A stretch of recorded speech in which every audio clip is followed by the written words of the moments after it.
जय हो भारत देश। सलाह के 100 शब्दों से अधिक अनुभव की एक ठोकर इंसान को बहुत मजबूत बनाती है। हेलो दोस्तों, आपके अपने यूट्यूब चैनल शिक्षा की रोशनी 24 में स्वागत है। आज हम इतिहास में भाग 5 का अध्ययन करेंगे। इससे पहले हम इतिहास के भाग 4 का अध्ययन कर चुके हैं, जिसमें हमने आपको बताया स्रोत के आधार पर इतिहास को 3 भागों में बांटा गया। प्रागैतिहासिक काल, जिसे प्रागैतिहासिक काल भी कहा जाता है, आद्य ऐतिहासिक काल और ऐतिहासिक काल। प्रागैतिहासिक काल से संबंधित हमने महत्वपूर्ण पॉइंट को भाग 4 में कवर किया है। भाग 4 की वीडियो अगर आप देख लोगे तो भाग 5 आपको ज़्यादा समझ में आएगा। तो चलिए हम वीडियो को जहाँ से भाग 4 को छोड़े थे वहीं से शुरू करते हैं। तो आज हम भाग 5 में अध्ययन करेंगे प्रागैतिहासिक काल से संबंधित, जिसे प्रागैतिहासिक काल भी कहते हैं, से महत्वपूर्ण इम्पॉर्टेंट फैक्ट क्या है। सबसे पहले जानते हैं कि प्रागैतिहासिक काल को कितने भागों में बांटा गया। तो पाषाण काल और ताम्र काल में बांटा गया। यानी कहने का मतलब है कि प्रागैतिहासिक काल के अंतर्गत बांटा नहीं, अंतर्गत जो है पाषाण काल और ताम्र काल का अध्ययन किया जाता है। अब चलिए इससे क्या महत्वपूर्ण पॉइंट है उसको कवर करते हैं। देखिए, भारतीय प्रागैतिहासिक काल को उद्घटित, यानी भारत में प्रागैतिहासिक काल का उद्घाटन करने का जो श्रेय जाता है वो किसको जाता है? डॉक्टर प्राइमरोज को जाता है। किसको जाता है? डॉक्टर प्राइमरोज को जाता है। इन्होंने पहली बार कब? पहली बार सन 1842 ईस्वी में कर्नाटक का जिला है जिसका नाम है रायचूर। क्या नाम है उस जिले का? रायचूर के लिंगसुगुर नामक स्थान से इन्होंने प्रागैतिहासिक, प्रा का मतलब है प्रागैतिहासिक काल के जो है औजार प्राप्त किए। उनमें सबसे पहला था पत्थर का छुरा और पत्थर की तीर। किसके द्वारा? डॉक्टर प्राइमरोज के द्वारा यह जो है प्राप्त किया गया था। इसी कड़ी में बहुत से पुरातत्वविद आते हैं, लेकिन जो महत्वपूर्ण है उसे ही हमें पढ़ना है। इसी कड़ी में आते हैं सन 1863 में जियोलॉजिकल सर्वे के अधिकारी रॉबर्ट ब्रूसफुट। कौन? सन 1863 में भारत की पाषाणकालीन बस्तियों की खोज रॉबर्ट ब्रूसफुट द्वारा की गई। इन्हें जो है जियोलॉजिकल यानी भूगर्भ वैज्ञानिक अधिकारी पुरातत्वविद थे। क्या? रॉबर्ट ब्रूसफुट जो थे ये भूवैज्ञानिक अधिकारी थे। किस विभाग में? भारतीय पुरातत्व सर्वेक्षण विभाग में थे। इन्होंने जो है पहली बार जो है इसके उपकरण को तमिलनाडु के चेन्नई के निकट मद्रास के पल्लवरम नामक स्थान से खोज की थी। हस्तकुठार, जिसे अंग्रेजी में हैंड एक्स भी कहा जाता है, यानी हस्तकुठार का मतलब हाथ की कुल्हाड़ी। किसने खोज की? रॉबर्ट ब्रूसफुट ने। कहाँ खोज की? तमिलनाडु के चेन्नई के निकट मद्रास के पल्लवरम नामक स्थान से हस्तकुठार नामक यंत्र की खोज की थी। ठीक, यंत्र का मतलब पत्थर का यंत्र था। ठीक, इसीलिए इसे किसे? रॉबर्ट ब्रूसफुट को भारतीय पाषाण संस्कृत का जनक कहा जाता है। क्या कहा जाता है? पिता भी कहा जाता है। इसको हमने पहले भी बता दिया हूँ। ठीक, ये महत्वपूर्ण है इसलिए इसको मैंने फिर दोबारा बताया। चलिए आगे देखते हैं। लेकिन इतनी खोज होने के बावजूद भी जो भारत में प्रागैतिहासिक जो संस्कृतियाँ थी उसे हम विश्व के मानचित्र पर प्रतिष्ठित नहीं कर पाए थे। लेकिन एक व्यक्ति आया जिन्होंने भारत में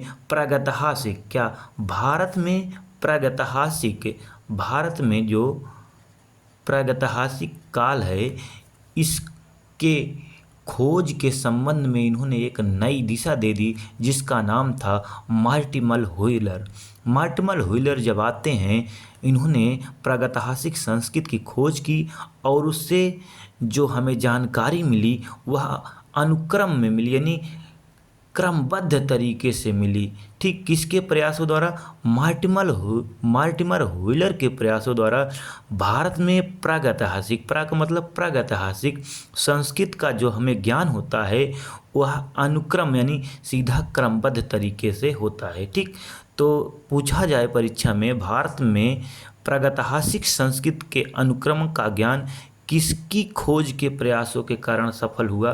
तो मार्टिमर व्हीलर के प्रयासों के कारण सफल हुआ। चलिए आगे देखते हैं। आगे हैं सन 1950 ईस्वी में। कब? सन 1950 ईस्वी में स्टुअर्ट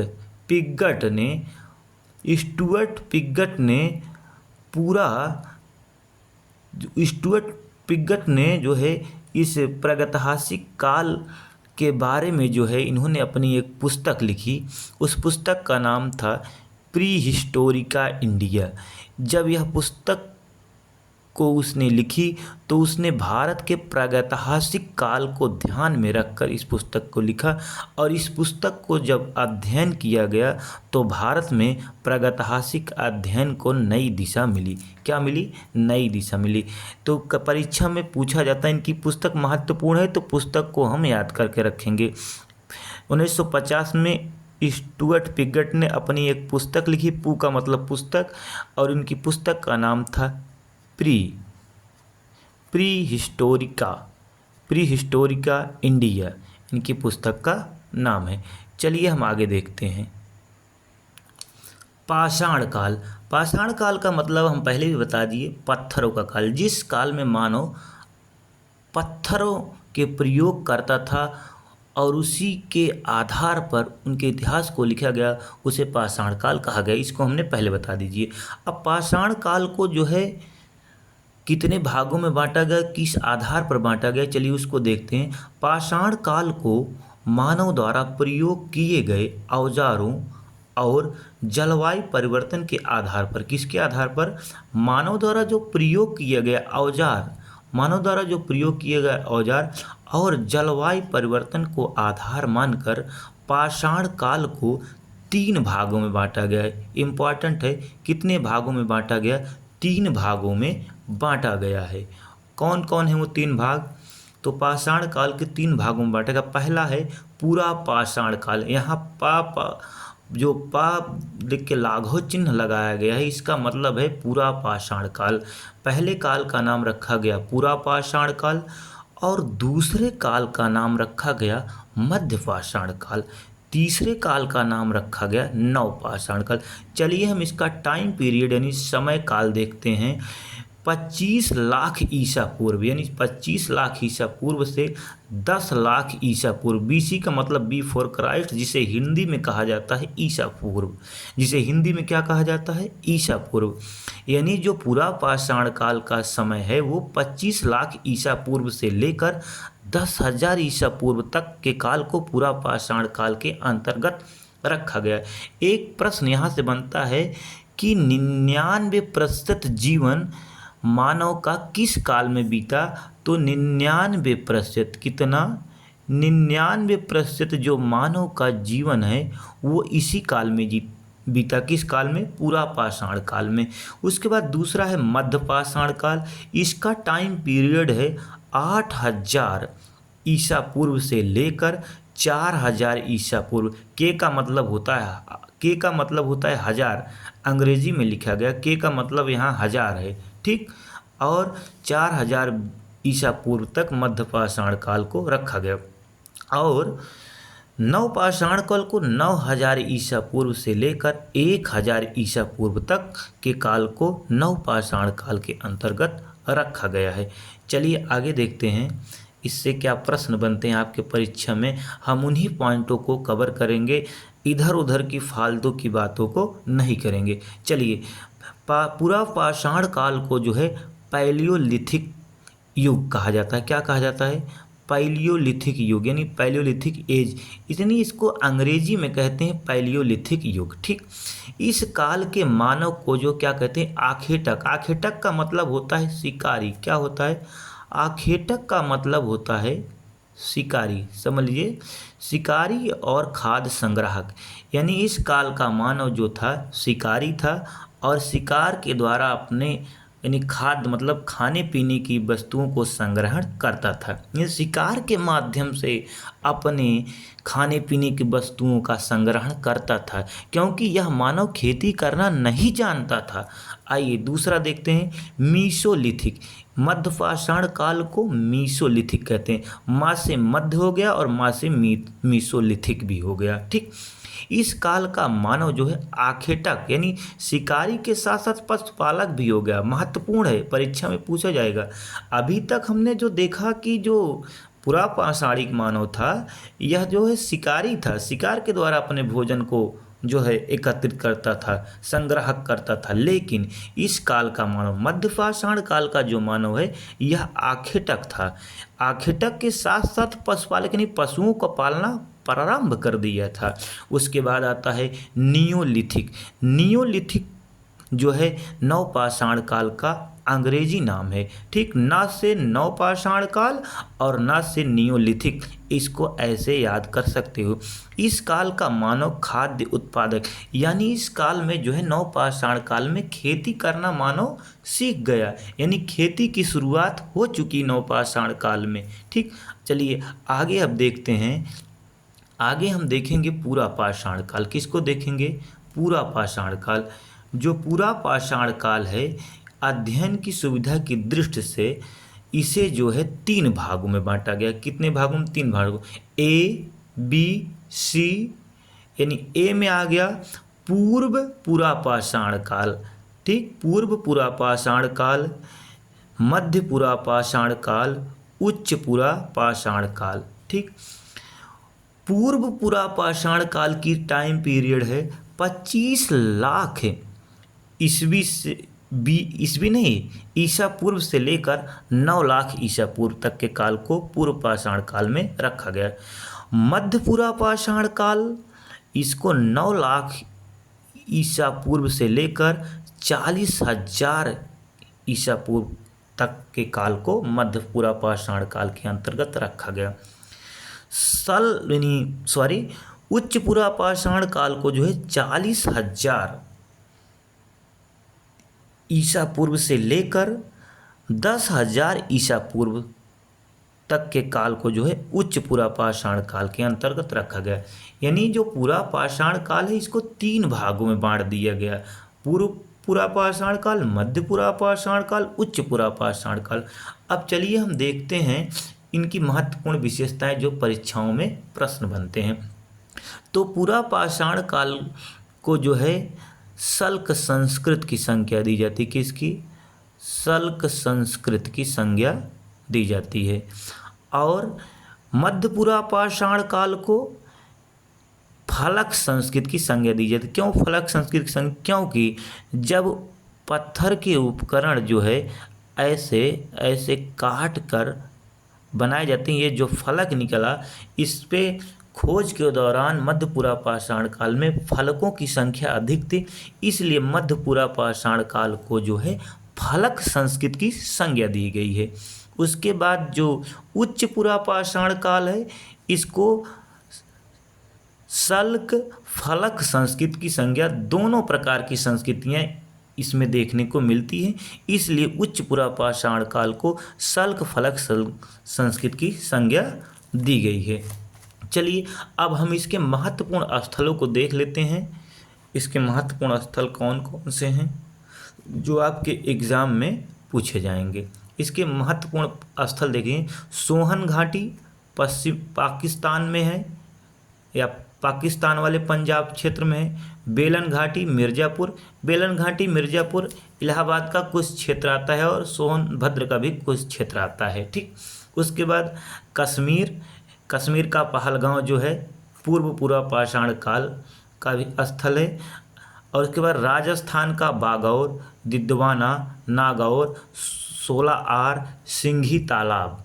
ठीक, उसके बाद है गुजरात, मध्य प्रदेश, उत्तर प्रदेश, यमच का मतलब महाराष्ट्र, उड़ीसा और आंध्र प्रदेश, कर्नाटक आदि स्थानों से जो है पूर्व पूरा पाषाण काल के साक्ष्य प्राप्त हुए। ठीक, अब हम देखते हैं मध्य पूरा पाषाण काल के जो पुरातात्विक स्थल है कौन कौन है? बेलन घाटी, सोहन घाटी, नर्मदा घाटी, तुंगभद्रा घाटी।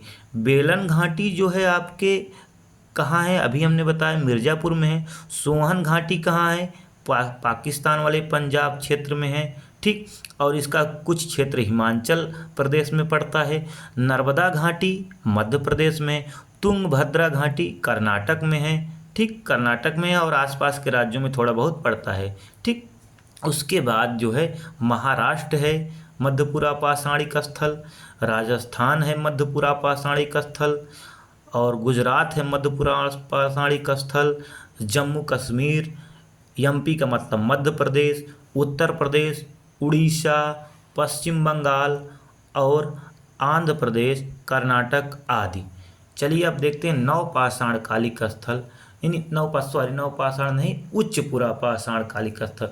कई बार हम भी जो है कन्फ्यूजन हो जाते हैं इसके किसके, पूरा पाषाण काल के, जो पूरा पाषाण काल को 3 भागों में बांट दिया गया है ना, इससे आप लोग भी कन्फ्यूजन मत होइए, ठीक। पूरा पाषाण काल को 3 भागों में बांटा गया। तीसरा भाग क्या है? उच्च पूरा पाषाण काल। क्या है? उच्च पूरा पाषाण काल। इसके बारे में हम बता चुके हैं। इसके स्थल कौन कौन से हैं? बेलन घाटी, चौपानी मांडो, ठीक, आंध्र प्रदेश, रेनगुंटूर और कर्नाटक मध्य प्रदेश, इसके जो है महत्वपूर्ण स्थल हैं। चलिए अब हम जो है मैप के द्वारा इसके स्थलों को फिर से देखेंगे और उनसे क्या विशेषताएं हैं, वहाँ से क्या क्या साक्ष्य प्राप्त हुए हैं, जो आपको आसानी से याद हो जाए, इसलिए हम इसको मैप के द्वारा देखते हैं। पूर्व पुरा पाषाण काल की विशेषताओं को देख लेते हैं। इनकी विशेषता क्या है? अभी हमने इनके स्थल के बारे में जाना, अब इनकी विशेषताओं से भी प्रश्न बनते हैं। पहली विशेषता है, इस काल के मानव की जीविका का मुख्य आधार क्या था? आखेट। आखेट का मतलब हम बता दी शिकार करना, यानी। और इस काल का मानव क्वार्टजाइट पत्थरों का प्रयोग कर औजारों को बनाता था, ठीक। और इस काल के मानव द्वारा जो है आग की खोज कर लिया गया, यानी आग का ज्ञान इनको हो गया था। लेकिन वो आग का ज्ञान हो गया था, उसका उपयोग नहीं कर पाया, यानी उसके उपयोग से अपरिचित था। क्या? उसके उपयोग से अपरिचित था यह मानव, ठीक। यह मानव जो है उसके उपयोग से अपरिचित था। और इस काल की एक महत्वपूर्ण विशेषता यह है कि पूर्व पूरा पाषाण काल का प्रतिनिधित्व होमो इरेक्टस करता है। कौन करता है? होमो इरेक्टस मानव करता है, जिसको हम मानव की उत्पत्ति एवं विकास वाले वीडियो में बता दिए होमो इरेक्टस के बारे में। और होमो हैबिलिस भी जो इस काल की प्रतिनिधित्व करता है। किस काल की? पूर्व पुरा पाषाण काल की। पूर्व पुरा पाषाण काल का प्रतिनिधित्व करता है। चलिए अब हम मानचित्र के माध्यम से इसके स्थलों का अध्ययन करते हैं। सबसे पहले हम देखेंगे सोहन घाटी। क्या? सोहन घाटी जो कि पाकिस्तान वाला पंजाब जो है, वहाँ से हमको चापर, चापिंग, पेबुल को वाटिकास्म कहा जाता है। यहाँ से जो है हमको चापर मिला, चापिंग मिला, पेबुल उपकरण मिला, ठीक। इसीलिए इसे सोहन संस्कृति भी कहा जाता है। क्या कहा जाता है? सोहन संस्कृति कहा जाता है। क्यों कहा जाता है? सोहन घाटी से मिलने के कारण इसे सोहन घाटी संस्कृत भी कहा जाता है, ठीक। चापर का मतलब होता है एक तरफ, यानी ये दो हमारा पत्थर का औजार है, एक तरफ धार इसकी बन गई, ये हो गया चापर। और जो पत्थर है ये हमारा दोनों तरफ इसके धार बना देंगे, हो जाएगा चापिंग। पेबुल का मतलब जब समुद्र का पत्थर घिस के गोलाकार हो के चिकना हो जाए, उसे पेबुल उपकरण कहा जाता है, ठीक। अब आइए देखते हैं जम्मू कश्मीर से हमको क्या प्राप्त हुआ।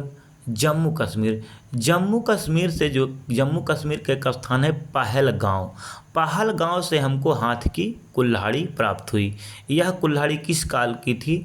तो पूर्व पुरा पाषाण काल की थी। किसकी? पूर्व पुरा पाषाण काल की कुल्हाड़ी थी, ठीक। आइए आगे देखते हैं। सोहन घाटी। सोहन घाटी हमने आपको बताया कि यह पंजाब वाले पाकिस्तान में और हिमाचल प्रदेश में भी बहती है। यहीं से सोहन घाटी से जो है नदी बही है। जो स्थान है चौंतरा। चौंतरा नामक स्थान पर जो है चापर चापिंग तथा हैंडएक्स नामक उपकरण एक साथ मिले। कौन सा? चापर चापिंग और हैंडएक्स नामक उपकरण एक साथ मिले। इसलिए चौंतरा को, जो दक्षिण भारत में भी हमने बताया था कि जो हैंडएक्स मिला था मद्रास के पास, और ये चापर चापिंग चौंतरा नामक स्थान पर दोनों एक साथ मिले, दोनों एक साथ मिले। इसलिए चौंतरा नामक स्थान को जो है क्या कहते हैं? पूर्व पुरा पाषाण काल का मिलन स्थल कहते हैं। यानी दोनों संस्कृतियों का, जो हैंडएक्स मद्रास में मिला था, मद्रास संस्कृत उसे कहते हैं, माने मद्रास में मिला इसलिए मद्रास संस्कृत नाम रख पड़ गया। और जो यहाँ सोहन घाटी में मिले इसे सोहन घाटी संस्कृति। यानी दोनों संस्कृतियों का मिलन स्थल किसे कहा जाता है? तो चौंतरा को कहा जाता है। ठीक, चलिए आगे देखते हैं। आगे देखते हैं, गुजरात से भी कुछ पूर्व पुरा पाषाणकालिक अवशेष मिले। ठीक, आगे देखते हैं। अब हम, हमारा हो गया हिमाचल प्रदेश। हिमाचल प्रदेश चौंतरा देख लिए हम, जम्मू कश्मीर का पहलगांव देख लिए। अब आइए हम देखते हैं, क्या देखते हैं? मध्य प्रदेश के बारे में देखते हैं कि मध्य प्रदेश से हमको पूर्व पुरा पाषाण काल के क्या औजार मिले या उनकी क्या विशेषताएं हैं जो परीक्षा में प्रश्न बनते हैं। नर्मदा घाटी का एक स्थान है जिसका नाम है हथनोरा। यानी मध्य प्रदेश में नर्मदा घाटी है। क्या है? नर्मदा घाटी है जिसका एक स्थान है हथनोरा। हथनोरा से हमको मानव की खोपड़ी मिली। क्या मिली? मानव की खोपड़ी मिली, जो भारत में मानव का एकमात्र जीवाश्म का स्रोत है। जो भारत में मानव का एकमात्र जीवाश्म कहाँ से पाया गया? तो हथनोरा में पाया गया। किस काल में? पूर्व पुरा पाषाण काल में। ठीक, और मध्य प्रदेश की क्या विशेषता है? मध्य प्रदेश में एक स्थान है भीमबेटका। क्या है? भीमबेटका। भीमबेटका से कई स्थानों से हमको जो है गुफाओं में रहने के साक्ष्य मिलते हैं। और इसी गुफा में जो है मानव द्वारा चित्र बनाया गया, जिसे गुफा चित्र या शैल चित्र भी कहते हैं। गुफा मतलब पहाड़ी को काट कर जो बनाया जाता है उसे गुफा कहा जाता है। इसी गुफा में व्यक्ति रहता था और वह गुफा में एक चित्र बनाया था, इसलिए भीमबेटका से चित्रकारी के साक्ष्य मिलते हैं। तो प्रश्न बनेगा चित्रकारी के साक्ष्य कहाँ से मिले? तो भीमबेटका से मिले। भीमबेटका कहाँ है? तो भीमबेटका मध्य प्रदेश में। ठीक, मध्य प्रदेश में है। कहाँ है? मध्य प्रदेश में। अब आइए देखते हैं, उड़ीसा से भी जो है इसके साक्ष्य मिले। ठीक, उड़ीसा से महत्वपूर्ण पॉइंट नहीं बनता है, महत्वपूर्ण पॉइंट बनता है आंध्र प्रदेश से। आंध्र प्रदेश से पूछेगा इनमें से कौन सा स्थल पूर्व पुरा पाषाण कालिक नहीं है? तो याद कर लीजिए गिद्दुलूर और करीमपुरी, ये दो महत्वपूर्ण स्थल है। यहाँ से भी जो है पूर्व पुरा पाषाण काल के औजार प्राप्त हुए हैं। ठीक, अब हम आइए देखते हैं राजस्थान से हमको क्या मिला था। राजस्थान से हमको जो है क्या मिला था? राजस्थान से भी पूर्व पुरा पाषाण काल के औजार प्राप्त हुए। कौन कौन से औजार प्राप्त हुए? हस्तकुठार प्राप्त हुए, छलनी मतलब छेदनी, बसुली, ये सब जो पत्थर के औजार थे वो मिले। ठीक, उनके स्थल कौन कौन थे? सोलार, सिंगी तालाब, बागौर, दिद्दुवाना, ये महत्वपूर्ण स्थल है। परीक्षा में जैसे अभी हमने बताया कि इसके बारे में ऐसे प्रश्न इसमें बनेगा कि इनमें से कौन सा स्थल पूर्व पुरा पाषाण काल की विशेषता का प्रतिनिधित्व नहीं करता है। तो ठीक, इसमें से एक विकल्प नहीं रहेगा, वही आपका सही आंसर होगा। ठीक, तो सोलार, सिंगी तालाब और बागौर दिद्दुवाना जो आपका क्या है? ये राजस्थान का जो है महत्वपूर्ण पूर्व पुरा पाषाण काल की विशेषताओं का प्रतिनिधित्व करता है। ठीक, अब चलिए हम आगे देखते हैं कर्नाटक। कर्नाटक से जिन स्थानों से हमको पूर्व पुरा पाषाण काल के औजार प्राप्त हुए उनमें है हुसंगी। बता दें हुसंगी जो हुंसगी जो है वो गुलबर्गा में है। कहाँ है? गुलबर्गा में है। ठीक, और जो है कृष्णा की सहायक नदियां मालप्रभा और घाटप्रभा नदी के किनारे भी इसके अवशेष पाए गए। एक स्थान है अनगवाड़ी और वागलपुर। वागलपुर से भी जो है हमको औजार मिले, किसके? पूर्व पुरापाषाण काल के। तो कर्नाटक के कितने स्थल हो गए?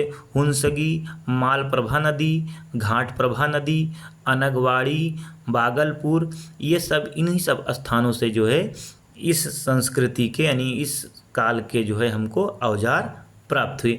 एक एक महत्वपूर्ण पॉइंट ये है कि सोहन घाटी की खोज जो है सन 1935 में टेरा के निर्देश में, किसके निर्देश में? टेरा के निर्देश में जो है एक अभियान आया था। उस अभियान का नाम था कैम्ब्रिज अभियान। कौन सा? कैम्ब्रिज अभियान। ये बिंदी माँ है, ठीक। तो किसके नेतृत्व में जो है कैम्ब्रिज अभियान आया था?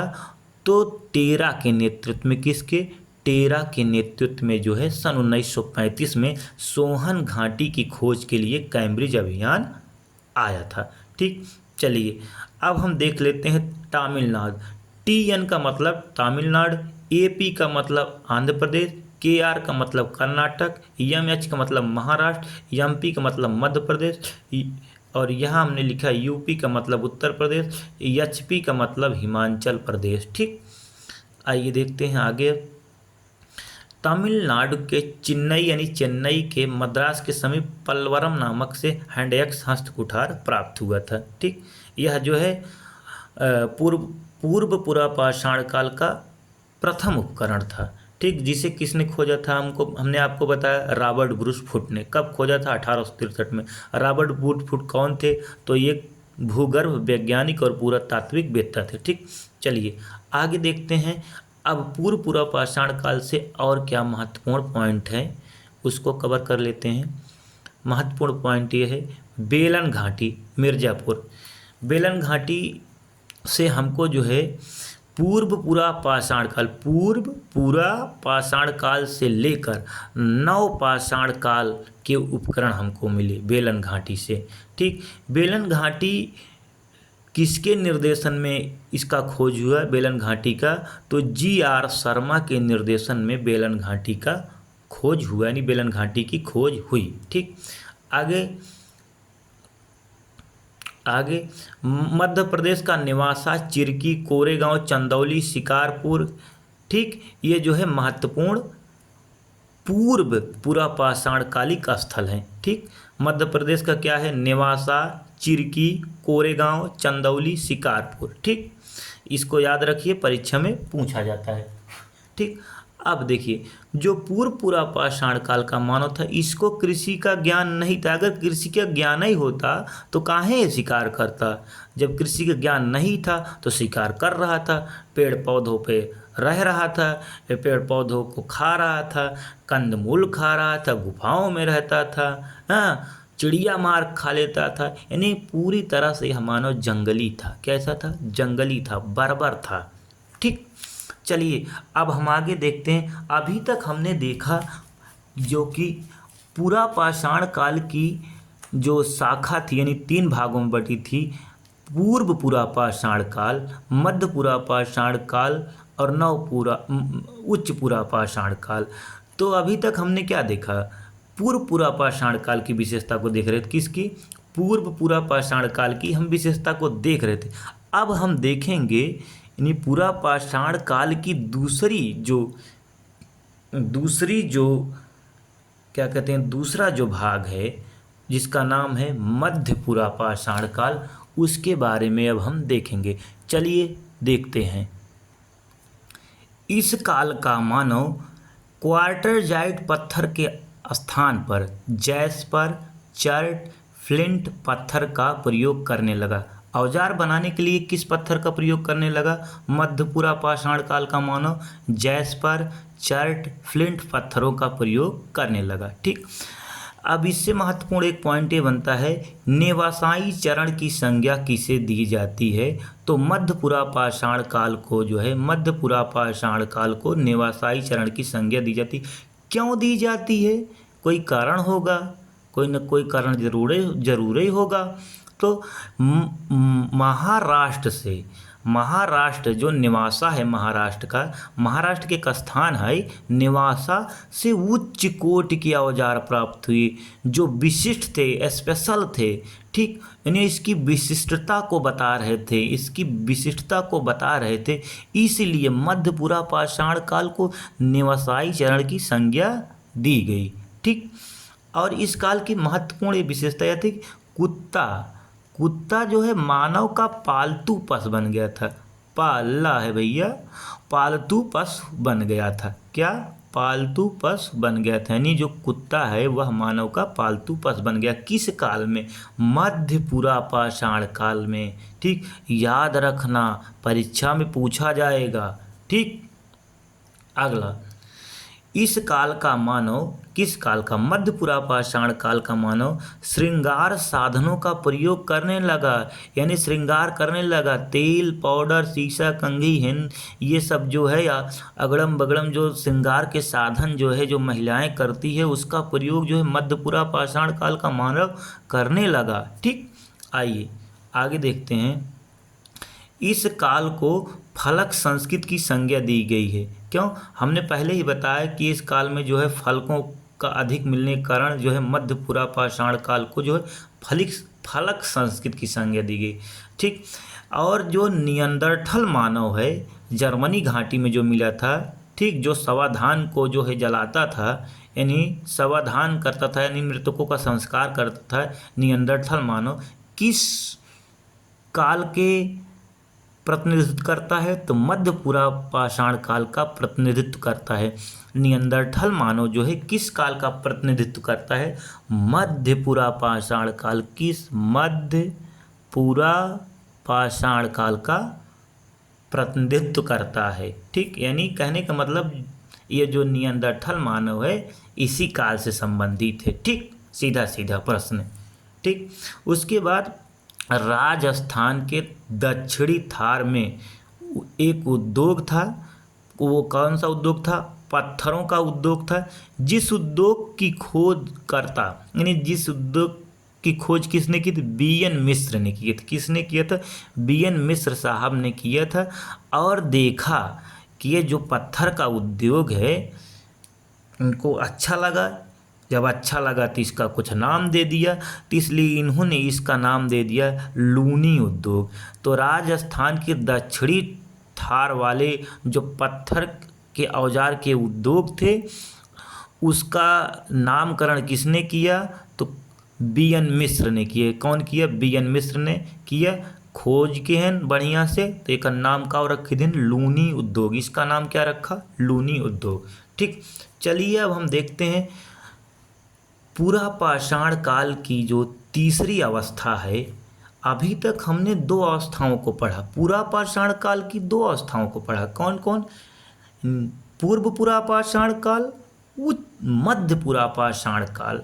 अब तीसरी अवस्था के बारे में हम देखते हैं जिसका नाम है उच्च पुरा पाषाण काल। ठीक, उच्च पुरा पाषाण काल की पहली ही विशेषता है कि इस काल का मानव जो है ब्लेड का प्रयोग करने लगा, यानी जो इनके औजार थे ब्लेड की तरह थे।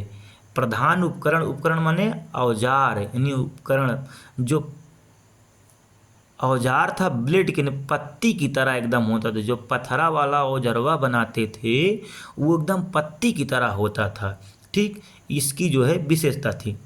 उसके बाद इन्होंने चकमक उद्योग की स्थापना की। चकमक उद्योग, ठीक, चकमक उद्योग हम आपको मानव की उत्पत्ति में बताया था। चकमक उद्योग जो है यानी चकमक पत्थर होता है, ठीक, जिस पत्थर से जो है क्या आग की खोज हुई थी। तो चकमक उद्योग की स्थापना किसके द्वारा की गई?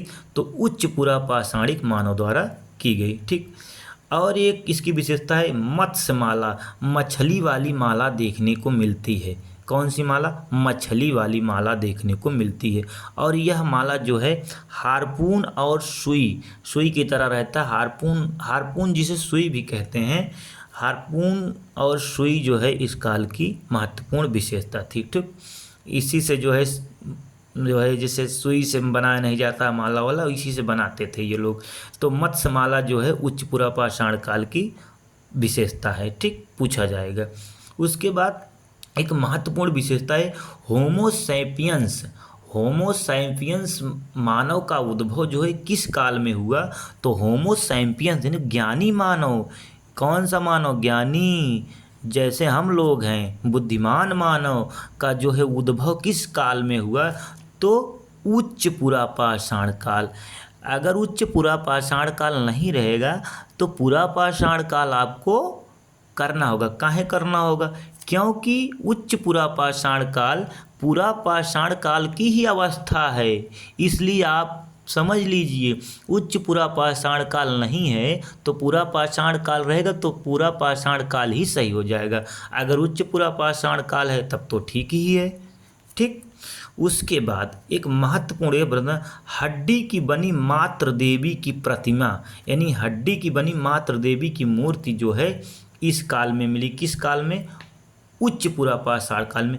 कहाँ से मिली ये मूर्ति? तो विंध्या घाटी में स्थित, कौन? विंध्या घाटी में स्थित बेलन नदी घाटी के लोहदा नाला से प्राप्त हुई। यानी बेलन नदी घाटी के लोहदा नाला से जो है प्राप्त हुई थी। ठीक। जो यह हड्डी की बनी मात्र देवी की प्रतिमा है, यह उच्च पुरापाषाण काल का प्रतिनिधित्व कर रही है। ठीक। और यह हड्डी की बनी मात्र देवी की प्रतिमा कौशाम्बी संग्रहालय में उपस्थित हुई है। इसके आगे अगले वीडियो में मिलेंगे। जय हो भारत देश।